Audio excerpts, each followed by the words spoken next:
Hi. Welcome, everybody, to Knock Knock Hi with the Glaucomfleckens. I'm Dr. Glaucomflecken. I'm Lady Glaucomflecken, Kristen Flannery. You are Will Flannery. Will Flannery. We had a You are Grumpy Glaucomflecken. No, I'm fine. We had a bit of a stressful morning. We did. We have an assortment of dogs. We have on a our menagerie property right now, and it's against our will. And my in-laws, Kristen's parents, are living with us for right now, and they have dogs. They have a number of dogs. Yes. And one of them, 5 minutes before we were supposed to record, decided to just run off. Mm-hmm. So we were all out there yelling, whistling, screaming. Couldn't see it, couldn't find it. Just knew it was gone. And then finally, like 5 minutes ago, just came trotting back onto the property. Mm-hmm. So nothing doing. I think it was more stressful for me than you. I wasn't worried, but there were 5 other people out there looking for this dog. Like, I don't know. You don't want the fine. dog to get. It's like that dog. Also, you know what? If that dog got away, one less dog we have. Okay, I'm fine with that. But that dog is also very attached, or actually, one of our daughters is very attached to that particular dog. That is true. That it would be a sad. bit of a problem if something were to happen. But all is good in the world of dogs at the Glaucomflecken household. So now, like we were recording, and you're like, you need to be fun. Be fun. Be more fun. And happy. Because we have to talk. This is a Glauc Talk episode, and you're right. And so I'm working it out right now on air. Real-time emotion regulation happening. Deep breath. Here we go. You guys, need to count the red things. I think people can relate to a stressful. There's nothing worse than a stressful morning. Yeah. Right. When you have a place to be, a job to go to, things to get the kids somewhere on time. Mm-hmm. It's just that's a very stressful time in the morning. What you've got to do is you've got to learn to dissociate like I do. Well, okay. So I had some things to talk about. I still have some things to talk about, but actually maybe this comes up. This is actually a good time for a segment that I wanted to do. We're going to do it later, but we're going to do it now. Okay. It's called Life Rules. Oh, okay. All right. Now, I have one that really very correlates very well with what we just talked about. All right. Let's hear it. So here's a life rule that I have decided it's an important rule that I don't follow very well. Perfect. In that you're always telling me, you're not telling me this exact thing, but that's basically what you want me to do. I'm scared. Where's this going? It's so when something happens, like a bad thing, you get bad news, or something's not working correctly, or just something negative happens in your life that maybe you weren't expecting. Yeah. Just wait 10 minutes before you react. Yes. And try to deal with that thing. Yes. Because it's like the adrenaline gets you. Right. And you're not thinking clearly. Right. You're not in your prefrontal cortex at that moment. Where are you? Where are you in the brain? I think is that brainstem? Well, probably limbic system. The limbic system. You're just running on pure emotion. Yeah. Not fear. Cortisol. Sometimes anger. Adrenaline. Yeah, all the bad things. Yeah. That you don't want to feel in that moment to deal with the thing that you have to deal with. It's not the best cocktail for decision making or communicating. Correct. So, and this is a perfect example. I was just out of my mind. I got to record. We got an episode we got to do, and this dog's out. I'm just frazzled. Mm-hmm. And so anyway, there have been many times in my life where this situation has come up in everybody's life. Mm-hmm. And I just need to learn to give it 10 minutes. Yeah. And regulate with your breathing to help calm those biological systems down. That's why I said, do you need a minute to count the red things and just grounding yourself? I think the one situation where you can't do that is if you wake up late for something. You have to completely just go. You have to go, but you don't have to make decisions or talk to people. Just hurry. Just It's better if you have a calm mind to think through, okay, I'm now late, so I'm not going to be able to do all the things. So which things are the best things to cut out and which things do I need to make sure to do? That is an impossible task for me if I'm late. Yeah, I know. You just your brain just shuts off. Well, no, because I have to go. But no, you and our daughter, like forget you literally cannot think. Yeah. You just panic. Correct. And then you can't think. And I have to say, like, hold on. But I'm late. Just a second. But I'm just late. Take a breath. Like, just get back in your head. I can't do it. I can't relate to that. Life rules with Dr. Glauc and Flecken. All right, do the thing that I am unable to do for myself. I'm the opposite. And look, it's no credit or negative thing to either of us. We're both just like this. But I get very calm and very focused and very I do the opposite thing. If I just zero in on the thing that needs to happen. So in retrospect, it's a good thing that you were the one that was unconscious and I was the one that had to provide the emergency response when you had your cardiac arrest and not the other way around. I would have managed just fine because it's not like I was late for work. Oh my goodness. The sad thing is that is true. Ugh. Well, no, also the thing is, not that it's the same thing, but I have been in those types of situations before. Yeah. So you're trained in those kinds of things. So you even as an ophthalmologist, you have different resources I still remember, to fall back on. Yeah, I do. There's some muscle memory and just reaction memory that I've been, which is a thing I just made up, I think. But reaction anyway. Memory. Oh, okay. You hate nothing more in the world than being 1 minute late to something or any number after that. So even 1 minute late. I want to hear from our audience about this. I want to hear how many people are like me, how many people like Kristen. Yeah. Because I think there are a lot of people like me. You just kind of panic. Yeah. When something just goes alarm bad, bells, and then you cannot think. And it's hard to think, and so you need to wait if you can for 5 to 10 minutes. Look, it doesn't even have to be 5 or 10 minutes. In this case, just take 4 seconds. No, this is a reproducible. I could do a study on this because I have found that 5 minutes later, I feel better. Sure. I'm just saying when you don't have 5 minutes, because that was the point that you made, you can't do that in that. But sure, you can. You can't wait the 5 minutes maybe, but you can just take a second and get back in your brain. Get back in your thinking brain. Tell my brain that because my brain's not letting me in. I'm trying.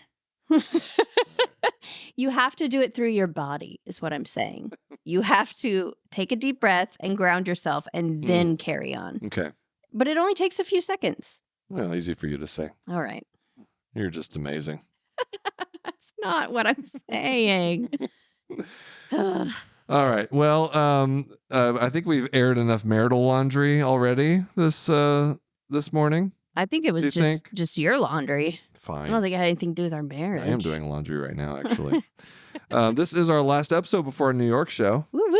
You excited about this one? Yeah. I've never been to West Nyack. Never been to West Nyack. I learned that there's a big mall there. Yep. The Palisades Mall. That's right. I say that. I don't even. I assume it's a big mall. I love a good mall. Are malls still a thing?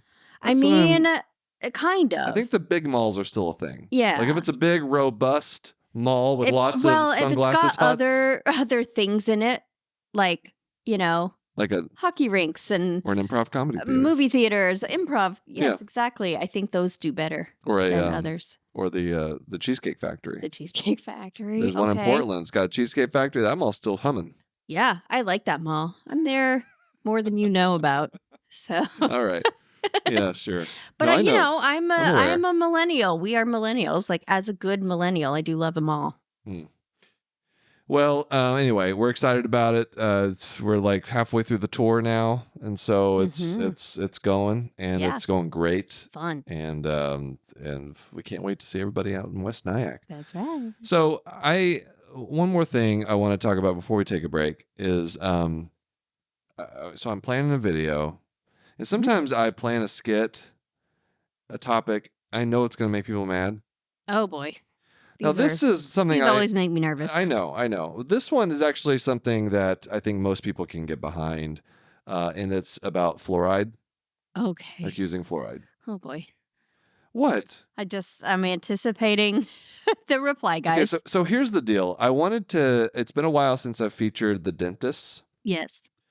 I have like a dentist mafia group. Yeah. And I love playing those guys. Like I got all the golfing shtick, and it's just really funny. It's really fun.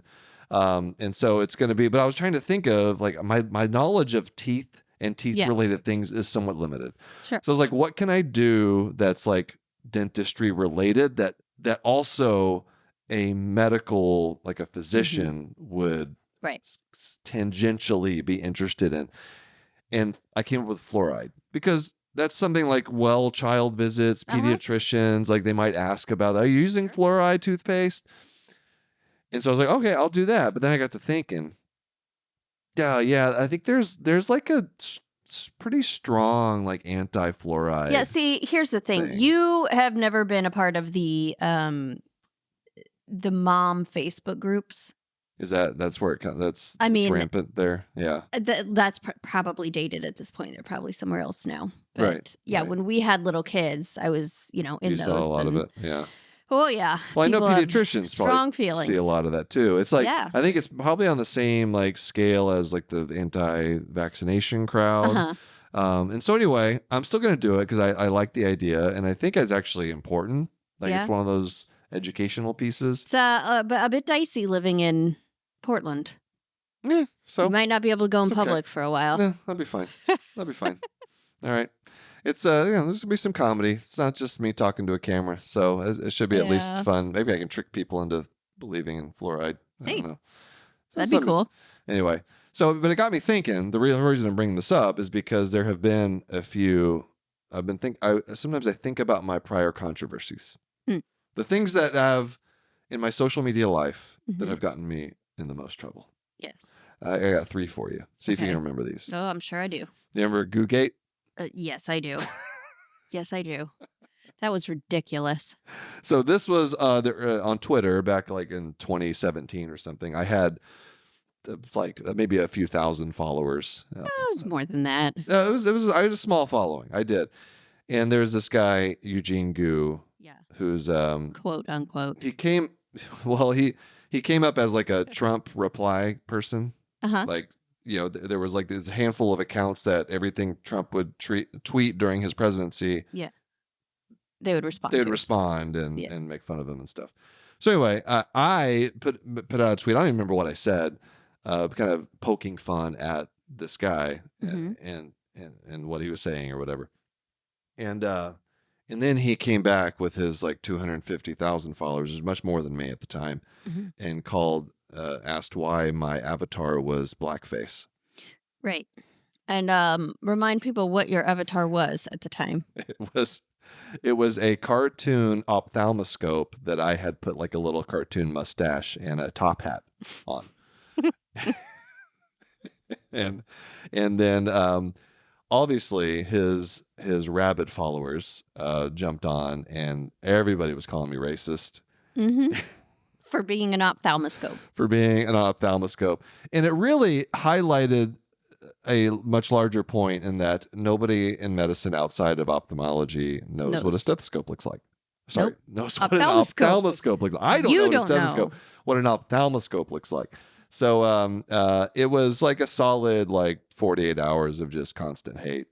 So yeah. People like to jump on board a moving train, and that was a rough one. How about this one? Do you remember the compliance stool?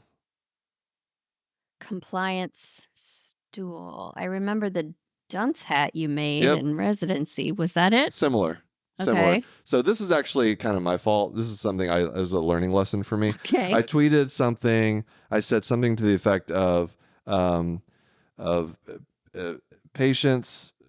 Some patients need to, be put in a corner wearing a dunce hat that says, "I know more than my doctor." Oh, yeah, that's not a good idea. It's like, At this point, that seems extremely obvious. It does. And I tell people when I give talks about social media, I tell people, like, I have made everything I tell people Why not are you to bringing these back up? Because they're learning lessons.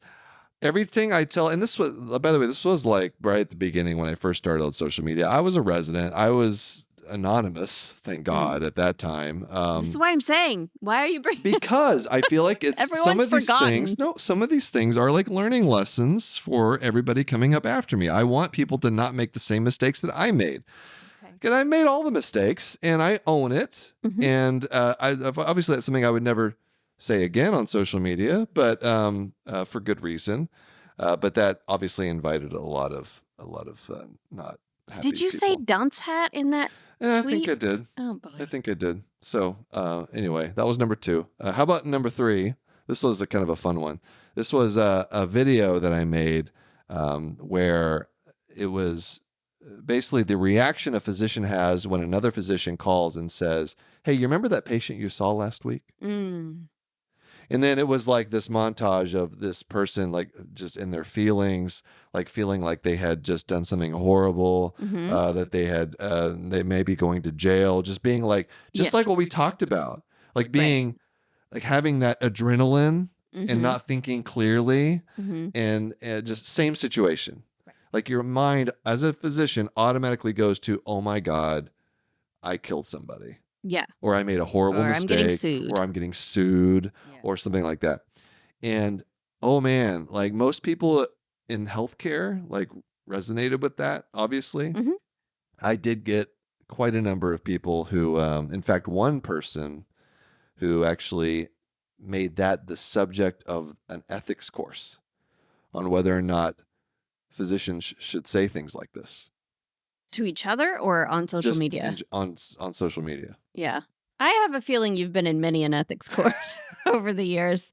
Hopefully now for better reasons than when you started. I have many more, but I would say those are... what is the argument against? Like, what would they have said in that ethics course? I think it was like kind of the whole, like, what's the motivation for the physician? Do they only care about, saving their own ass versus actual patient care? That it was a physician focused. Right. Yeah. Which is dumb, because it's the whole idea is like, I want to take such good care of my patients that if someone brings up a prior patient, the only thing it could be is that I did something wrong. And I'm so focused on doing the right thing all the time that the idea that I screwed up is so horrible that it's like at the front of my mind. But it's the motivation. Is that because that's you centered, right? You screwed up versus, oh no, did I hurt somebody or did I harm somebody? I don't know. So anyway, there you go. The fodder for the ethics classes out there. Anyway, it was a really funny video. I stand by it because it's a gut reaction that people have. Like, oh man, what did I do wrong? Because you don't want to hurt people. Right. So anyway. So maybe it was just like could be executed a little better or something, a little more context around it or but something. I don't know. I wouldn't do it any differently. All right. I'm trying to help you. Oh my gosh. I think it was taken out of context is what it was. And it was just a few people in that one. So anyway, those were 3. I've got many more examples. Please don't. I don't like this segment. Let's take a break. Today's episode is brought to you by the DAX Copilot from Microsoft. DAX Copilot is your AI assistant for automating clinical documentation and workflows, helping you to be more efficient and reduce the administrative burden that causes us to feel overwhelmed and burnt out. To learn more about how DAX Copilot can help reduce burnout and restore the joy of practicing medicine, stick around after the episode or visit aka.ms/knockknockhi. That's aka.ms/knockknockhi.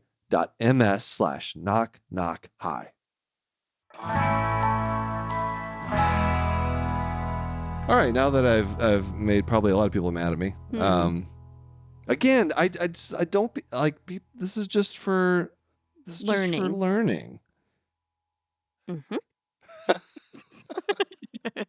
We'll see how much hate email I get from this, but just know, like I've learned my lessons about certain things.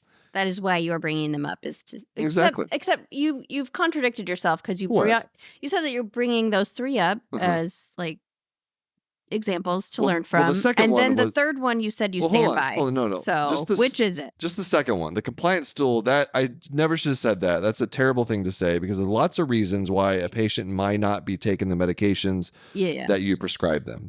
And I've talked about this before. And also, a doctor should never say a patient needs to wear a dunce hat and sit in a corner. Like true. Big mistake on my part. I own that one. The other two were not my fault.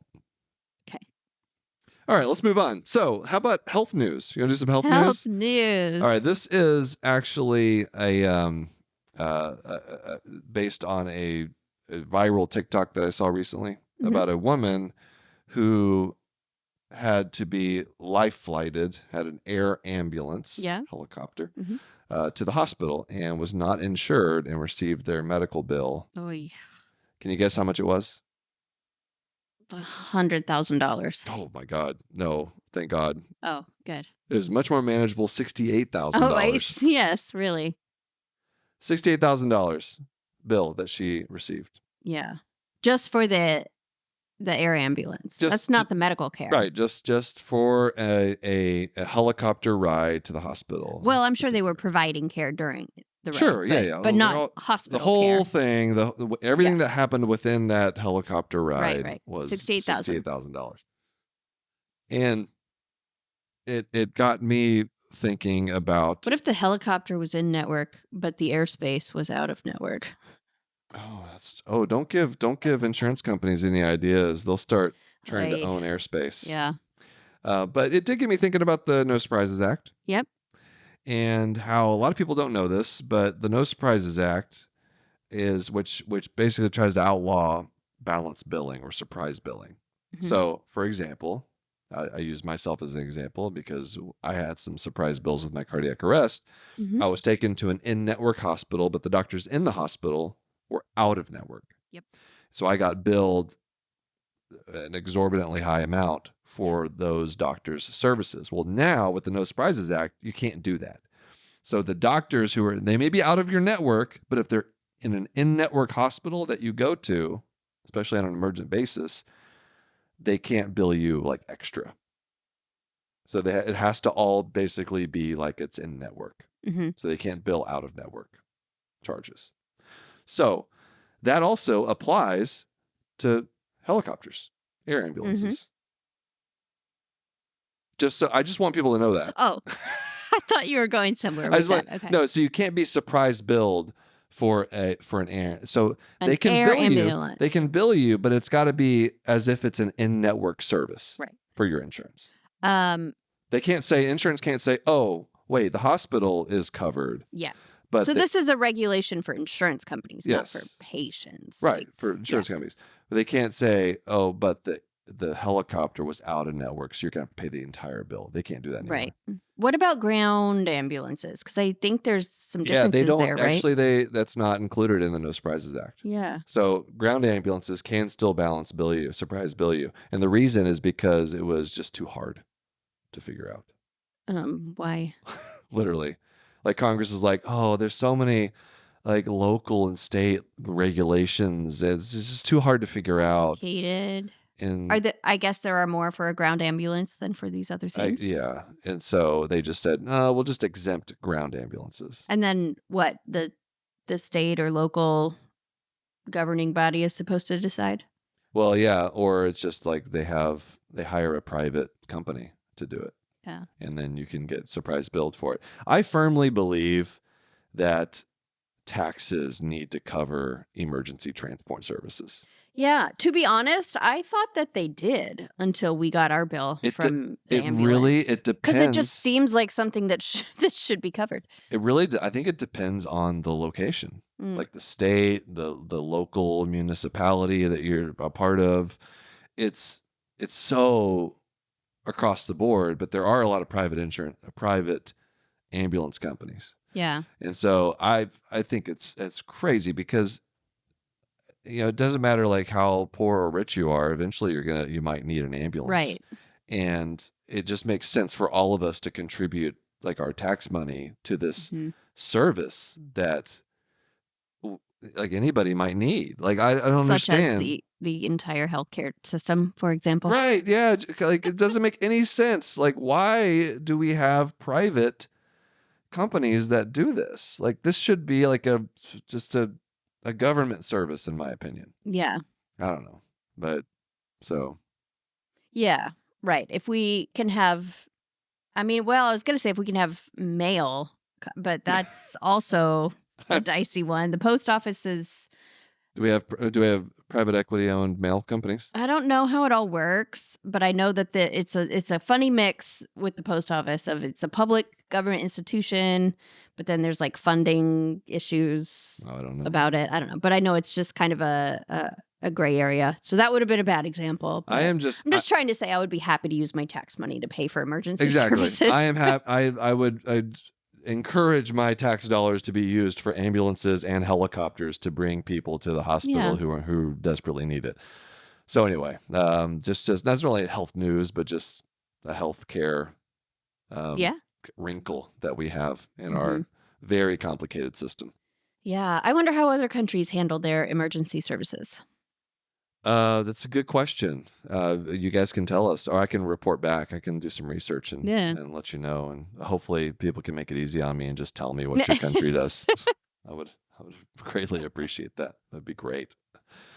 And then, for us, what was our ambulance bill? Do you remember that? No, I do remember. I have a number in my mind, but I don't know if it's accurate, so I don't want to say it. But I do remember being surprised by how high it was. Listen, let me be clear. I would gladly pay it, again and again if I had to, because it saved your life. But yeah, I was surprised by how high that number was. I made a video when I did my healthcare series. I did a surprise billing video about like ambulance billing and stuff. Yeah. I did get a little bit of negative feedback from the ambulance community. Industry. Big ambulance. big ambulance it had some nitpicks on that. Well, and there were some nuances that you weren't aware of, to be fair. Sure, but it's hard to introduce nuance in a 90-second video. It is. I do the best I can, okay? Remember what we talked about at the beginning. Just take a deep breath. Calm down. But I did. In that video, I got to feature my the jumpsuit someone sent me. Uh-huh. That it's like a flight suit. Yeah. That says Dr. Glauc on it. Yeah. It says, you've gotten some cool things from fans. It says flight ophthalmologist. Yeah. Which is not a thing. Right. It never will be a thing. No one wants, unless they're a patient, no one wants an ophthalmologist. Well, you did ask what I would think if you were a space ophthalmologist. A space ophthalmologist. Like you want to be a space doctor. Yeah. I think it'd be super cool. Yeah, I don't think you're qualified to do that now or eligible. Oh, I'm definitely not eligible because of my heart thing. But before, would you even have let me? What if I said like it was my mission in life? Well, how annoyed with you am I at the moment? You really, in this hypothetical example. Love me a lot. Okay, well then no. Oh, okay. So if you did not love me as much, then it would be an easier decision. Made me angry or something, I might be more amenable to it. But no. I prefer for all of my family members to be on the same planet as me. Okay. All right. It would have been I don't feel like that's unreasonable. What if our daughter? What if she's like, she loves math and science. Yeah. She loves space. She does. What are you going to do? I don't think she wants to go to space. Are you projecting? No. She has said as much. Space is scary. She's interested, but I think she wants to study it from down here. Okay. Yeah. Well, that might change, though. It might. Who knows? What would you do? Hopefully I'll be dead by then. Not if I have anything to do with it. I'll save your life. I hope so. I just have to wait 5 or 10 minutes first. That would be one where I would want you to just take a quick breath and get to it. But I did a life rule. Did you have a life rule? Oh boy, a life rule. I kind of dropped that on you. I didn't give you. You did. I got 0 prep time for this. The life rule. It's all right. Let's take a break so you can think about it. Okay, let me think about it. And then we'll come back with a life rule from Lady Glauc and Flecken. Hey, Kristen. Yeah. I think you've been neglecting our little friends here. Oh. Do they need some attention? They do, from you in particular. Oh, okay. Yeah, they're your favorite, the DAX mites. Love it. Love a good mite. They're so cute, but they can cause problems. Yep. Yeah, if you get like red, itchy, irritated eyelids, it could be caused by these little guys. That would not seem very fun. Demodex blepharitis, they can't help it. They're just living their lives. I guess so. But it's not fun. No, not for the human. And they're a lot smaller than this. That's good. They don't I'm very look like thankful this. for that. They're not quite as cute, but almost. Okay. All right, but this is not something you should get freaked out by. Okay. All right, you got to get checked out. Yes. To learn more about how Demodex blepharitis can affect you, to find out more, you go to eyelidcheck.com. Okay, that's EYELID check.com to get more information about Demodex blepharitis. All right, here we go. I gave you like 30 seconds to figure this out. So what's something you live your life by? Okay, there's only one thing coming to mind. So I don't know if this is useful or interesting to people, but I used to, I'm a planner, as you know. I like to have a plan. And so I used to have a plan like for my life, right? Like in college and everybody sort of makes you, right? They're like, what are you going to do after you graduate high school? And so you're like, I guess I'm going to college. And then it's, what's your major? And then after you graduate, it's, what are you going to do again? So, just all this pressure to have a plan. And long story short, I'll skip all the details, but my plan went to the garbage. And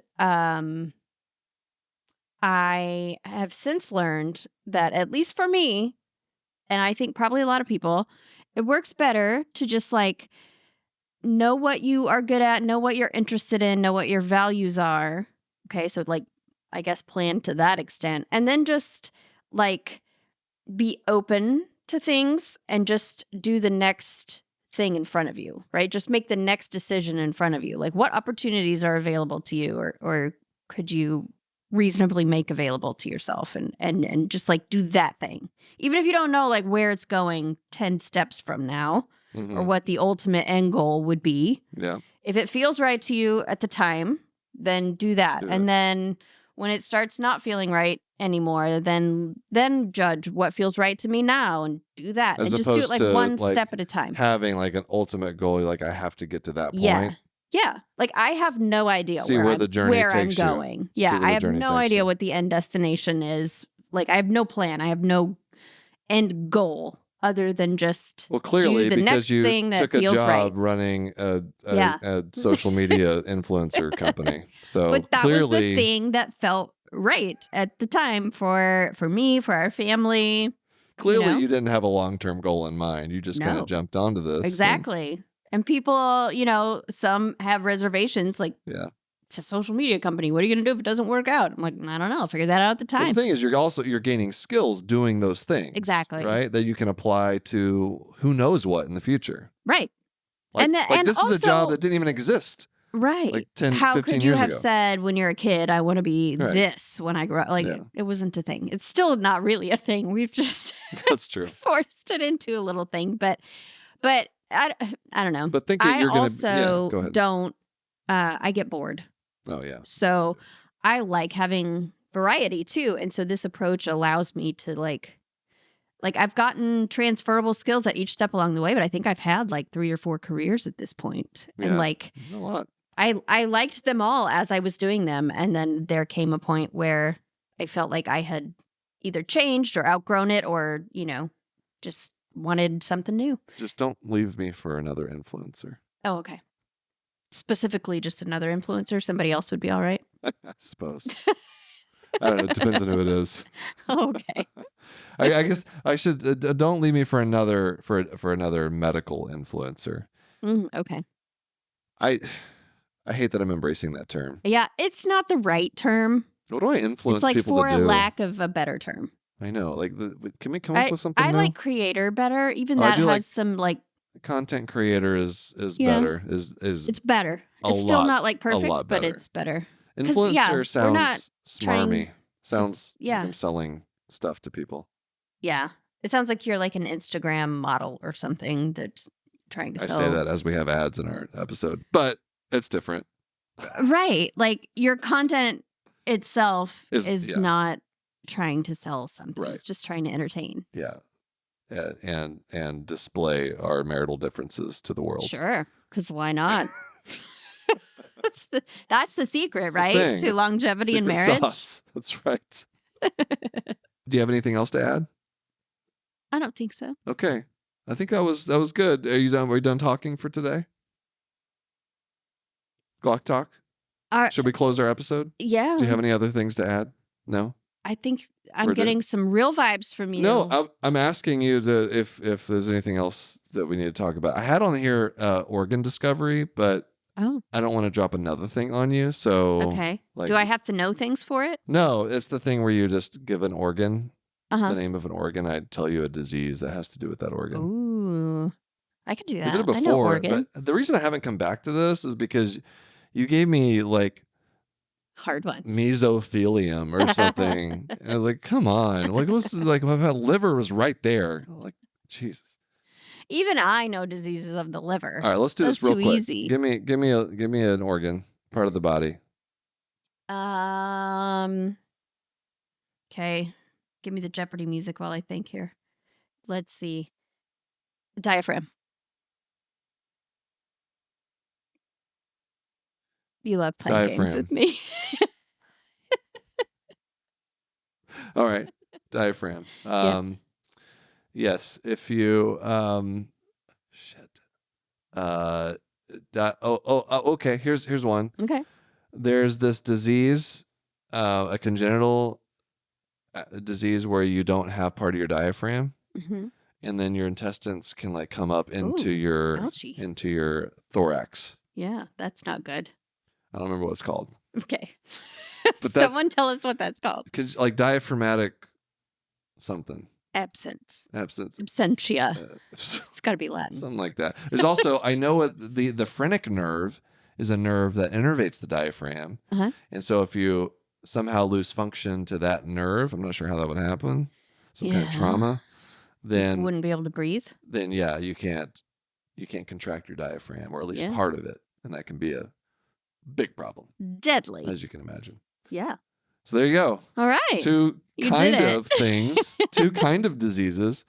All right, that's it. Well, let us know if you have any topics you want us to discuss, you guys. You can always reach out to us, knockknockhi@human-content.com, and let us know what you thought of the episode. Just send us any and all feedback, stories. We also like stories. We have, if you're in healthcare or a patient, most of you have either been a healthcare employee or a patient or both. Healthcare adjacent, stuck to someone in healthcare like me. Oh, that's good. Yeah. If you're stuck to a healthcare person, give us your experiences. We'd love to hear about those. knockknockhi@human-content.com. Hang out with us on our social media platforms and with our Human Content Podcast family on Instagram and TikTok @Human Content Pods. Thanks to all the listeners leaving feedback and reviews. We love those. If you subscribe and comment on your favorite podcasting app or on YouTube, we can give you a shout out like Old Dion 9863 on YouTube said, I need the neurologist backstory. I must know how the sword of insults was forged so sharp. I love Have we done a I don't think we have done backstory. I guess I got to come up with a backstory. Well, you have some lore for the neurologist. A little bit of lore. Yeah, not a lot of like how the neurologists got to where they are though. How did they become so, how would you describe them? I mean, arrogant. Well, I think I have an answer, but let's save it for an episode. Okay, we'll do it next Glauc Talk. How about that? Full video episodes drop every week on our YouTube channel @Glaucumfleckens. Tons of cool perks over on Patreon. Bonus episodes, react to medical shows and movies, hang out with other members of the Knock Knock Hi community, early ad-free episode access, interactive Q&A, live stream events, and much more. Patreon.com/Glaucumflecken or go to glaucumflecken.com. Speaking of Patreon community perks, new member shout out, Lee S. Lee, thanks for joining. And shout out to the Jonathans as usual. Patrick, Lucia C, Sharon S, Omar Edward K, Stephen G, Jonathan F, Marion W, Mr. Grandetti, Caitlin C, Brianna L, KL, Keith G, JJH, Derek N, Mary H, Susanna F, Jenny G, J, Jenny J, Muhammad K. You were so careful with it, too, Avika and you Parker, still got it wrong. Avika Parker Ryan, Muhammad L, David H, ×2, Gabe, Gary M, Eric B, Medical Meg, Bubbly Salt, and Pink Macho. Pink Macho. Patreon roulette time. Random shouts to monthly emergency medicine tier. Paul S. Thank you, Paul, for being a patron. And thank you all for listening. We are your hosts, Will and Kristen Flannery, also known as the Glauc Fleckens. Our executive producers are Will Flannery, Kristen Flannery, and Courtney, Rob Goldman, and Shanti Brick. Editor, engineers, Patient Portizo. Our music is by Omer Benzville. All right, the moment you've all been waiting for. To learn about our Knock Knock Highs program, disclaimer and ethics policy, submission, verification, and licensing terms. All those terms, so many terms. Don't forget the HIPAA release terms. Oh, yeah, more terms than an ophthalmologist. You can go to glaucandflecken.com or reach out to us, knockknockhigh at human-content.com with any questions, concerns, or any fun medical puns you may have. Knock Knock High is a human content production.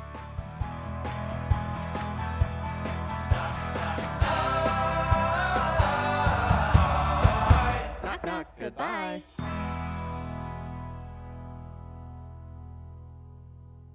Hey, Kristen, you went to the doctor recently. I did. I had my annual checkup. Did they have a Jonathan? They had a virtual Jonathan. Oh. Yes. In fact, it was a DAX Copilot from Microsoft. Yes. Those things are amazing. I love them. It's just, there's just so much documentation burden. Mm-hmm. And I'm sure, did your doctor look you in the eye? Yes, there was a lot of eye contact. Isn't that great? Mm-hmm. It's just, and the virtual Jonathan, I'm sure it lifted your doctor's spirits. Mm-hmm. Just to be pep in her step. Just to be able to get through the day and actually have like a relationship with you. Right. Is a huge deal. In fact, 80% of physicians who use DAX Copilot say it reduces cognitive burden. I believe it. It seemed pretty slick. Yeah, and you just be more focused on what you're doing and just do what we're trained to do, practice medicine. That's right. To learn about how DAX Copilot can help you reduce burnout and restore the joy of practicing medicine, visit aka.ms/knockknockhigh. Again, that's aka.ms/knockknockhigh. Thanks for watching the episode. You can find more on that playlist over there. If you prefer to listen or you just had your eyes dilated, you can binge full episodes wherever you get your podcasts. Or join the party over on Patreon, where you get early access episodes, hang out with us, get lots of exclusive bonus content. Hope you subscribe, leave a comment below. Let us know what you think.